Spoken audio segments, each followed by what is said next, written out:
Bienvenue chers téléspectateurs à ce magazine Info Initiative, le vôtre qui voit toujours autrement la République démocratique du Congo. Je vous souhaite comme ça, bienvenue à ce magazine.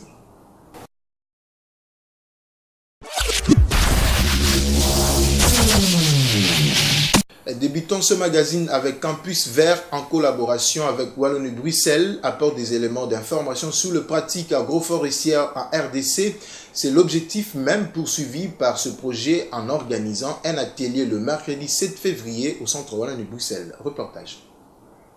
Il s'agit dans cet atelier de sensibilisation de démontrer aux élèves l'importance de l'usage des pratiques agroforestières pour répondre aux besoins de lutter contre le changement climatique, l'insécurité alimentaire et la déforestation. L'agroforesterie est une pratique agricole consistant à associer les arbres, les cultures et les animaux dans une même unité d'exploitation agricole. Cette association de composantes arboriculturelles et animales forme un système avec des interactions qui produisent des bénéfices mutuels. L'essentiel ou le juste, c'est démontrer d'une manière efficace et vrai sens du bien fondé de l'approche systémique à travers l'agroforesterie. Si vous aviez mis à la fois dans votre champ les arbres et les cultures, peut-être un arbre fruitier, vous seriez peut-être en train de vendre le fruit de cet arbre, ce qui permettrait de compenser ce que vous avez perdu en termes de culture. La pratique de l'agroforesterie est une matière qui semble être négligée en République démocratique du Congo. Pourtant, elle permet de lutter contre plusieurs problèmes liés notamment au changement climatique. Et en compris cette vérité, les élèves invités à cette sensibilisation ont reconnu le bien fondé de cette pratique. Ce qui m'impressionne, c'est comment on explique la nature, comment nous devrions vivre régulièrement ici en RDC. Avec tous les millions d'hectares qu'on utilise pour cultiver, c'est vraiment une bonne chose qu'on fait à Kinshasa, surtout à Maputo. Vraiment, ils ont bien fait vraiment de faire tout ça. Grâce à l'agroforesterie, l'on peut lutter contre toute forme de situations malheureuses liées à l'environnement, question de protéger la nature. Une activité à une autre, parlons cette fois-ci de l'exposition dénommée Fragile, axée sur la photographie qui se tient au Musée national d'art contemporain. Cet événement qui se sert des techniques et esthétiques au pluriel est une œuvre de l'Allemand Wolfgang Tillmans qui du reste vous y invite. Reportage. C'est sous le thème de Fragile que l'artiste allemand Wolfgang Tillmans a baptisé son exposition. Un thème qui a trouvé sa base sur le fait que tout ce qui existe est passager et tout ce qui est passager est fragile. Son procédé artistique repose sur son insatiable curiosité, son intense recherche préliminaire ainsi que sur sa constante expérimentation avec la photographie et son potentiel technique et esthétique. Né en 1968, c'est à 6 ans que Tillmans tire sa première photo. À fleur d'âge, il est compté aujourd'hui parmi les 10 grands photographes mondiaux. Son art est constitué de ses propres archives, une exposition qui fait parler d'elle même à l'international, suscitant la curiosité des ambassadeurs de l'Union européenne venus louer cette belle œuvre et féliciter l'organisation du Musée national d'art contemporain et multimédia du Congo. Une exposition qui s'avoue importante pour la jeunesse congolaise. Ce qui nous intéresse, c'est créer un brassage de culture du monde avec la RDC. C'est une façon à nous de créer une ouverture de la RDC à travers le monde. Qu'on parle de la RDC autrement que de guerres, de famines, de maladies, de tout ce que vous voulez. La jeunesse, et particulièrement les élèves, cible première à travers cette exposition est appelée à l'éveil de conscience. Nous voulons que la jeunesse congolaise sache que le monde des arts est pluriel. Ce n'est pas seulement la musique,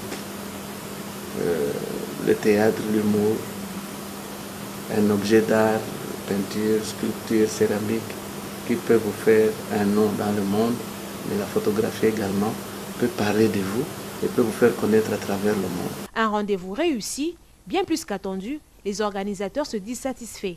Nous sommes à la 2e semaine de l'exposition. On a déjà plus de 2700 élèves qui sont passés ici. Dans nos attentes, on s'attendait à 5000 à peu près, après 5 semaines d'exposition. Mais à 2 semaines, nous avons déjà dépassé la moyenne. Donc nous sommes dans les bons. surtout les samedis, nous avons une séance d'éducation, si vous voulez, de démonstration à la photographie pour les enfants. Initiative louable, la jeunesse congolaise est stimulée à pouvoir se constituer des archives qui, après des années, deviendront de richesse. Le service technique commercial des Midema n'est pas prêt à lâcher prise dans sa mission de sensibilisation des boulangers sur l'influence du climat dans la panification. Ces agents ont ciblé la semaine dernière la boulangerie Loufgas de Yolo. Suivez ce reportage de Junior Boutambi. Fidèles à la farine Midema, Gaston Loufimpadio, André Quintona, deux frères associés propriétaires de la boulangerie Loufgas de Yolo, se disent comblés du partenariat qui les lie aux leaders des minoteries en RDC. Les mariages conclus en 2012 avec Mama Mobokoli rapportent gros à ces boulangers depuis près de 6 ans. C'est la qualité de la farine Midema qui crée la différence. Avec sa clientèle nombreuse, la boulangerie Loufgas n'éprouve aucune difficulté dans le coulement des pains préparés à base de la farine Midema. La formation des professionnels du personnel fait de Midema la meilleure de boulangerie. Gaston Loufimpadio, aîné de son frère, témoigne. Nous allons depuis l'an 2012. Midema est la farine au biso. Tina bandi musala na ba 80 na kutika ka Midema, c'est la Midema la meilleure farine. Vraiment que depuis na bandi musala toujours Midema ndé na ibiko mama beaucoup li na biso ya kala na 80. Parce que 80, vous allez comme ça comme gérant, là, toujours Midema. Si vous trouvez un peu patron, tout ça qu'on Midema. La Midema parce que l'ipana est moins lourd par rapport aux autres. Et puis qualité, couleur, c'est bon. Il n'y a rien à comparer. Pour André Quintona, la fidélité à Midema a ses raisons. Qualité est allée dans Midema. Donc, ça c'est la Midema, on a un résultat. Et puis, ezali compagnie où ils ont soutenir biso boulanger artisanal. Donc, tant on so Midema atikaka banamboka te. Donc, ni tete soutien ya Midema, en tout cas, mbele banamboka e belé to sto limwe na nani oya na domaine oya boulangerie. Alors donc vraiment tout soutenir Midema pour Midema pe azana makasi ko soutenir biso. Cédric Kunga, agent chez Midema, éclaire la lanterne des clients. Et alors à Liboso au Midema a martelé makasi eza qualité. Eza qualité et ça peut alors oyo ba ça ki ba client na biso ba boulanger la plus attachée à la farine à Midema. Donc Midema a bandi production à la farine à niveau de Kinshasa, c'est depuis 1973 que nous produisons farine. Et à cela qui numéro 1. Et si on a continué de numéro 1, on a produit farine, il y a premier choix. Et même sur le plan international, il faut que Midema ils reconnaissent. Parce que pour la farine, il y a qualité, il y a premier choix. Et raison pour laquelle il aura Liboso, il y a un fondement de Midema base. Et à part ça, service na disposition des clients. Je dis maintenant à ça na disposition des clients service agent commercial et service technique après vente. Pour ça là ils ont aidé, ils ont encadré les boulangers dans le domaine pour propulser sur les plans qualité et puis s'il n'y a pas vente, il y a pas na bango. Pour produire pas qualité. Midema, Mama Mobokoli.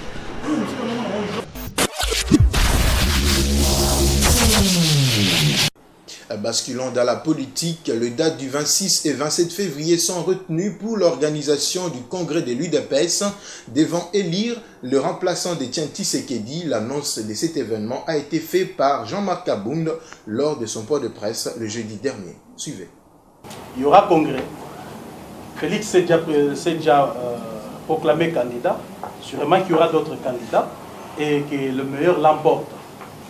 Donc moi ici, je ne peux pas vous dire qui je soutiens parce que je suis celui qui convoquera ce congrès.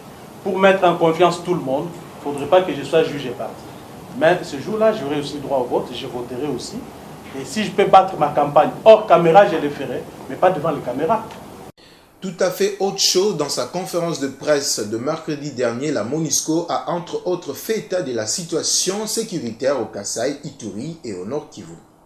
Concernant les principales informations de la semaine passée sur la situation sécuritaire dans les provinces du Kasaï, de l'Ituri et du Nord Kivu, on retient notamment qu'au Kasaï, lors des affrontements interethniques, le 29 au 30 janvier 2018, les villages de Kakenge, territoire des Mouika, 127 km au nord de Kananga, a été le théâtre d'une série de pillages et incendies provoquant un déplacement de la population locale. Conformément au mandat de protection des civils, un détachement d'intervention rapide de la MONUSCO a été déployé sur les sites de l'incident le 1er février 2018 pour apaiser la situation et créer un environnement protecteur propice au retour des déplacés par la conduite d'opérations militaires conjuguées à des activités de sensibilisation et de rapprochement communautaire. Cette réaction rapide a été bénéfique et a permis d'apaiser les tensions. Je suis allée dans la province du Kasaï, à Kichanga, où j'ai vu le travail logistique des humanitaires. J'ai visité les écoles primaires appuyées par l'UNICEF dans les projets WASH. Je suis allée dans la province du Kasaï central, en particulier à Kananga, où j'ai regardé les projets de ECHO et de certaines ONG qui travaillent ensemble. Je suis allée dans la province du Nord Kivu, à Kichanga, où j'ai regardé les initiatives de stabilisation appuyées par la MONUSCO et par les partenaires des agences. Je suis allée à Kibumba, près de Goma, où j'ai vu comment on pouvait redonner un sens de pouvoir et de reconstruction de vie à une communauté. J'ai visité Mugunga, près de Goma aussi, pour regarder un projet du PNUD et ce que signifie le relèvement et le développement. Il y a lieu de répéter ici qu'il n'y a pas d'avenir dans la violence et que déposer les armes destinées à tuer des civils innocents est un acte qui honore celui à qui fait ses choix.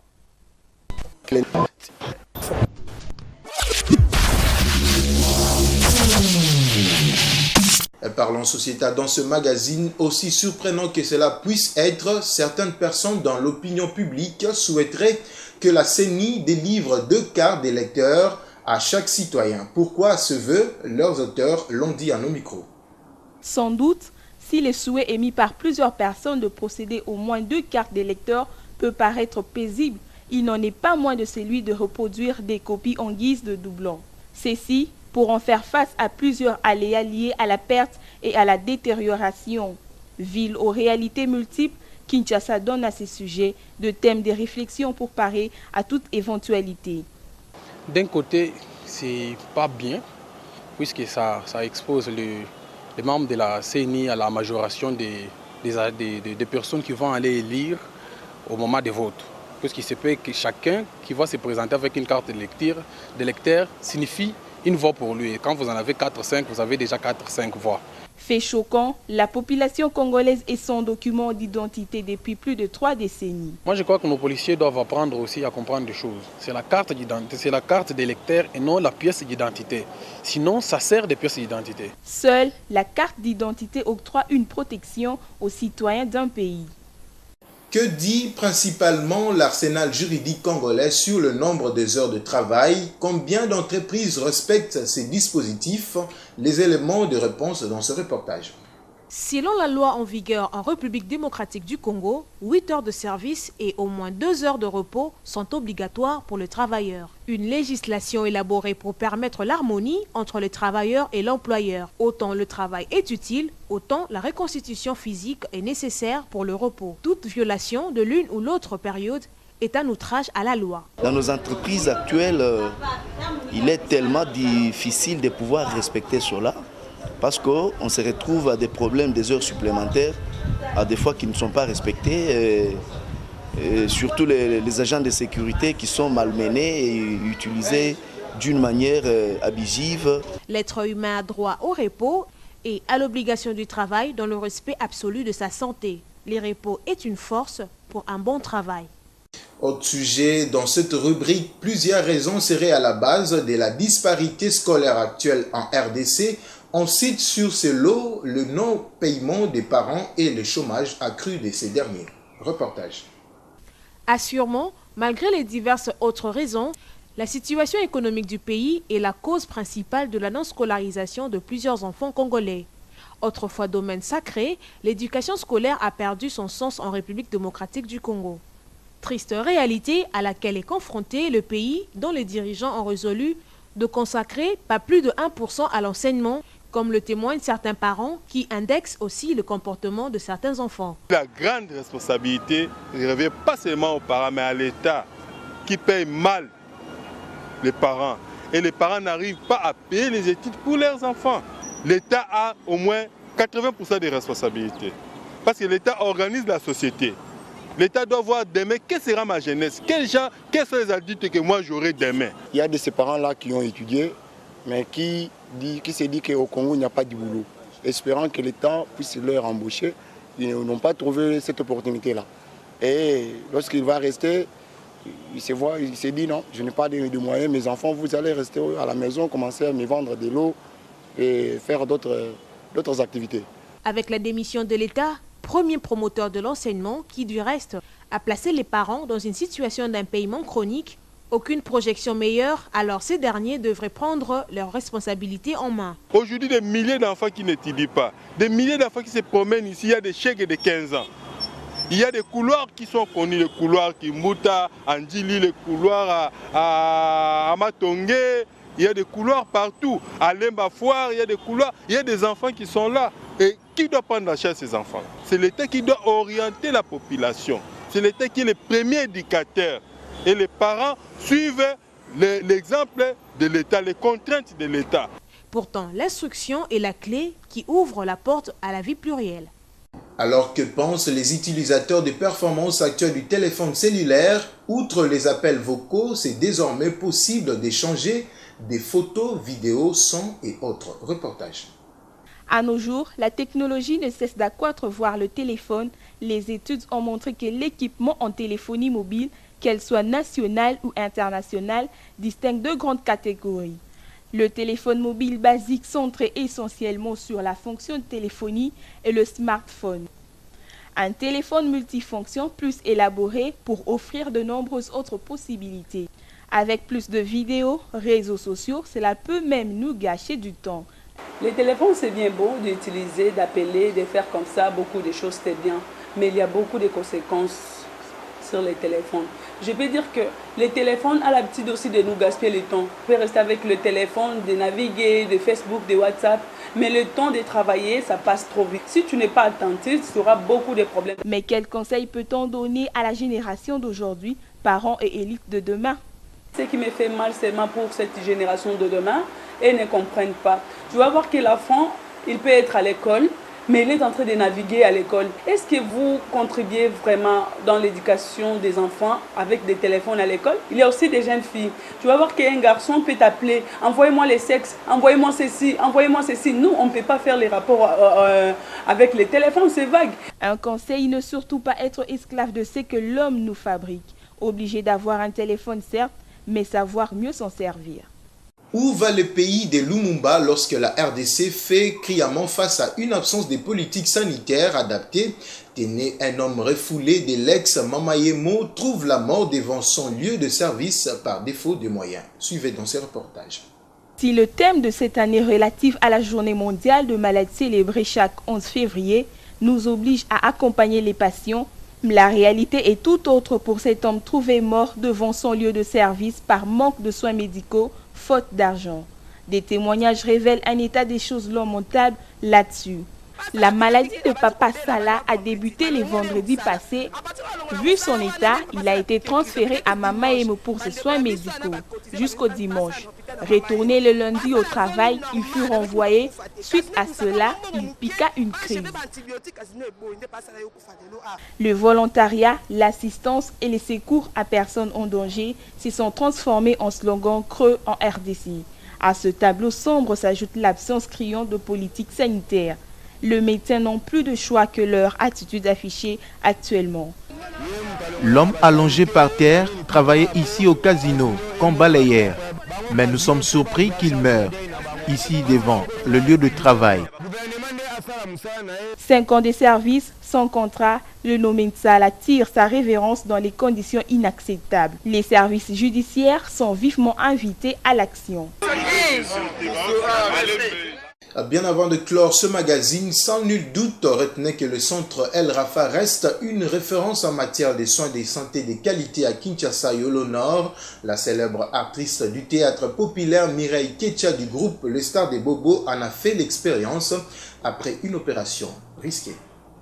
Le médecin soigne, Dieu guérit. C'est slogan cher au centre médical El Rafa que dirige Dr Kongolo aura été la clé du succès de cette formation hospitalière située au quartier Yolo Nord, commune de Kalamou. Ainsi, El Rafa lie dans sa thérapie la prière à l'acte médical. Une méthode efficace qui est venue à bout de la maladie de Mireille Ketcha, star du théâtre populaire. Elle a avant tout reçu Jésus-Christ comme Seigneur et Sauveur. Son intervention chirurgicale n'a été qu'un succès, ni plus ni moins. Erna komi, écoutez non votre prière. Mais ça qui garde malade nanga azuf sanga que non. Comme l'opération c'est demain, il faut tout benga pasteur. Mais nous comprenons tellement que bati ba kiti liboso. Ba misa malade nyonso, donc chaque lundi l'hôpital en prière ezala. Docteur Kongolo Emoko, c'est un homme de Dieu. Avant à opérer malade, benga kaba infirmier nyonso, ba docteur nyonso, continue à prier intercession et pas simbi mutu. El Rafa fait exception au milieu du lucre. Le centre médical place la santé au top des soucis. Un malade de quoi singalandela, ba meminga j'avais $10. Mère naie, ba kipo mamba fiche téninité, ba zunga mo bandu sanga ba examen. Si mamba mbongo ekismata kanga bi combien il faut 7000 francs pour la consultation. Et comme ça, vous avez ça trop foutre. Bah foutre mon métaux. Jusqu'à présent, on a dépensé bon et belleté. C'est ça qui m'étonne. Ce qui m'a miré naïa aux attaques pour que aux ambons aux angaki au thé.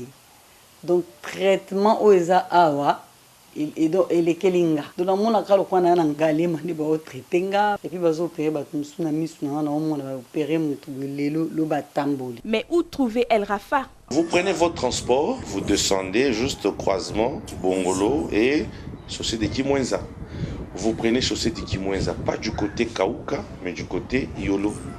Vous entrez sur Kimwenza, la première avenue à votre gauche, la deuxième, ça s'appelle l'avenue Ngoufou. Et vous entrez, numéro 7, juste deuxième parcelle. Avenue Ngoufou, numéro 7. Mais si tu trouves que tu as des difficultés, nous avons un numéro, le 09 98 35 75 53. À El Rafa, le médecin soigne, Dieu guérit. Merci de nous avoir suivis. Si vous avez aimé, dites comme ça un grand merci à cette grande équipe d'Info Initiative, le vote qui voit toujours autrement la République démocratique du Congo. Au Réal, Djomuteba. À la prochaine.